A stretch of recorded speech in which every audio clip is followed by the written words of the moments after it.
Yesu ashimwe cyane, reka nongere ngusuhuze nkwifuriza amahoro y'Imana. Ndizera ko aho uri Imana ikurinze. Ndabasuhuje mwese abakunzi ba Ndaza Vuba TV, abakunzi b'ibiganiro tunyuzaho. Imana ibahe umugisha muri abantu b'ingenzi. Uyu munsi turaganira ijambo ry'Imana. Turi busange mu butumwa bwiza bwa Yesu, turasoma muri Matayo igice cya 7, dusome n'umurongo waho wa 7 ndetse n'uwa 8. Musabe muzahabwa, mushake muzabona, mukomange ku rugi muzakingurirwa. Kuko umuntu wese usaba ahabwa, ushatse abona, n'ukomanga agakingurirwa. Yesu ashimwe cyane.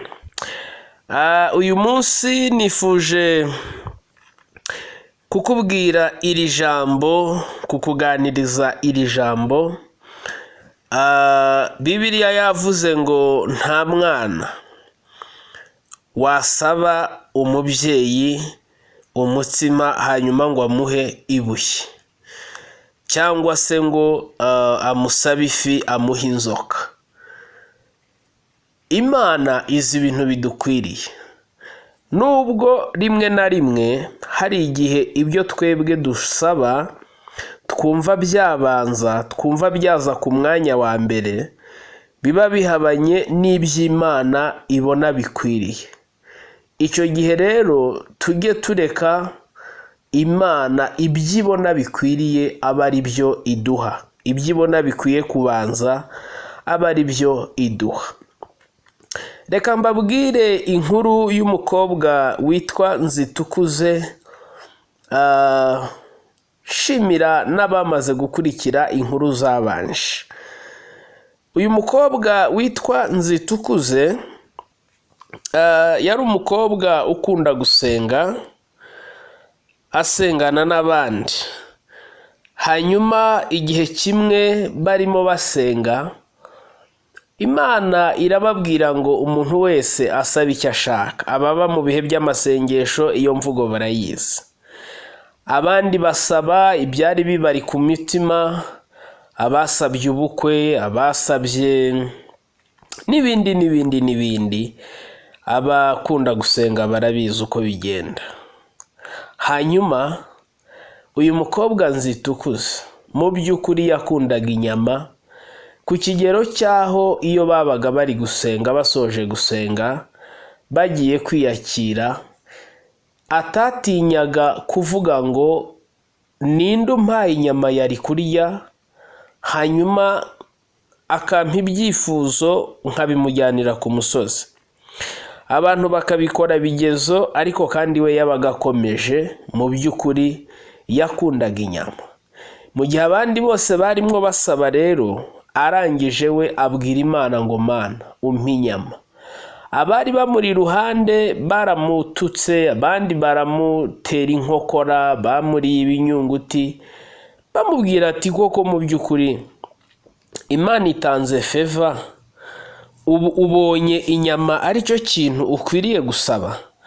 Ariko arababwira ati njyewe nicyo kindi ku mutima, nicyo kintu numva nifuza gusaba Imana. Hanyuma barakomeza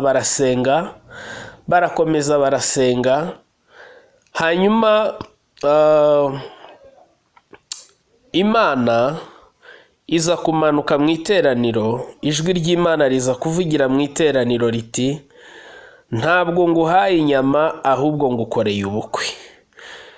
Nzitukuze yabaye nk'urakara, kubera yuko yumvaga ko Imana imubwiye ibihabanye n'ibyo yasabye, byari bimuri ku mutima. Ariko Imana yari ifitiye gahunda. Ntibyatinze yaje kubona umusore umurambagiza. Uwo musore waje kumurambagiza, Nzitukuze amubaza icyo akora, amubwira ko acuruza inyama, acuruza busheri. Ababyumvishe ndetse na nyir'ubwite bose baratangara. Batangazwa n'uburyo Imana ibashije kumukemurira ikibazo mu buryo bwa burundu. Haleluya. Imana izi ibintu byagufasha, Imana izi ibikwiye kuza ku mwanya wa mbere, izi n'ibikwiye kujya ku mwanya wa kabiri.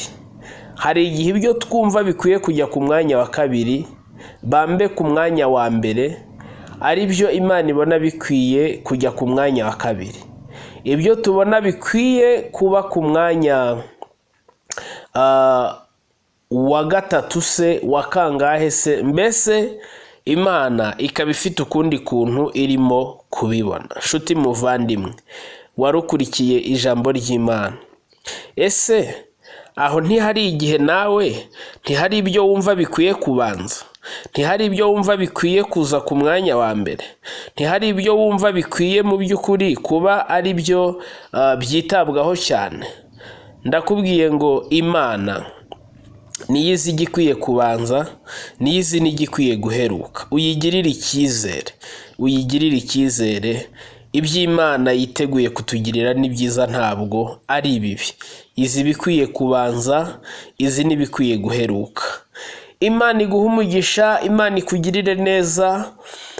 Niba iyi nkuru ikufashije, niba ibiganiro turi gutambutsa bigufasha, ubigeze ku bandi. Turagushimiye wowe wakoze subscribe, ariko kandi nawe utarayikora, ntacyo bitwaye kuyikora ukadushyigikira.